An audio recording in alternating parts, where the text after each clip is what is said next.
David Davis has told Parliament that he has received leaked information about the Alex Salmond inquiry. The former Brexit secretary explained evidence relevant to the Holyrood inquiry can be freely discussed here today using parliamentary privilege. David Davis said documents from the whistleblower suggested there was a concerted effort by senior members of the SNP to encourage complaints against Alex Salmond. Speaking in the House of Commons, Mr. Davis said, "We have in effect given the Holyrood inquiry the right to summon evidence but not to use it. It's because of these failings that I bring this debate today. We need to reinforce the ability of Scottish Parliament to hold its own government to account. I am here to strengthen the Scottish Parliament, not to bury it." A few weeks ago I was passed some papers from an anonymous whistleblower. The information of those papers consisted of a download of text messages of Sue Ruddick, the Chief Operating Officer of the SNP. He continued, "The download I am talking about is held by the Scottish Police, so the accuracy of this account can be checked if they need to."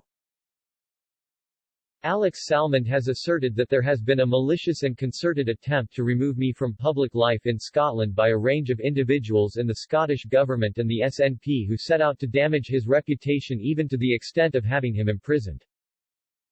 These are incredibly grave charges. The whistleblower clearly agrees with those charges.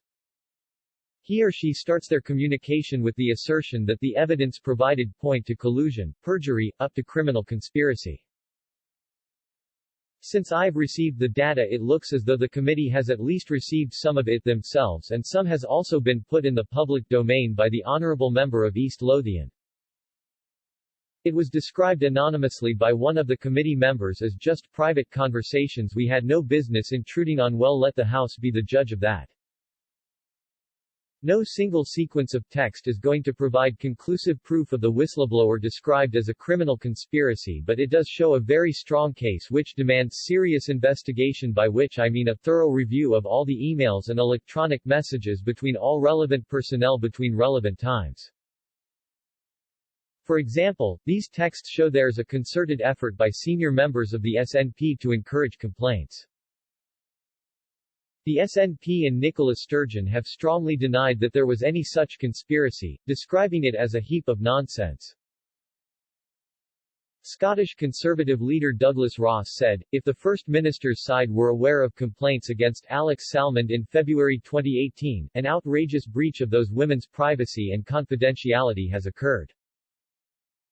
February 2018 is also 2 months before Nicola Sturgeon originally claimed to find out about complaints. If her chief of staff knew then, and was interfering in the investigation, it blows another enormous hole in the First Minister's story. If civil servants said the First Minister's chief of staff was interfering in the investigation in a very bad way, then that is a sacking offense. It raises serious questions about how she tried to interfere, how she found out, who told her, when she knew, and who she went on to tell. It further raises the question if anyone told Nicola Sturgeon that her chief of staff was interfering in the investigation. If they did, a number of lies have been told to the Scottish Parliament. If they didn't, it still makes Nicola Sturgeon's story of when she claims to have found out about complaints even more implausible. These are all ifs. We need Nicola Sturgeon to immediately confirm or deny these new allegations, and to agree to release the evidence that has been cited this week. In response to Mr. Davis' comments, a spokesperson for the First Minister said, "As with Mr. Salmond's previous claims and cherry-picking of messages, the reality is very different to the picture being presented. Every message involving SNP staff has been seen by the committee previously. Their views have been widely reported as dismissive of them." On the comment regarding the Chief of Staff, they added, "The comment read out by Mr. Davis in relation to the Chief of Staff does not relate to Ms. A or Ms. B and, at that time, she was not aware that there was any connection to the former First Minister." Quote,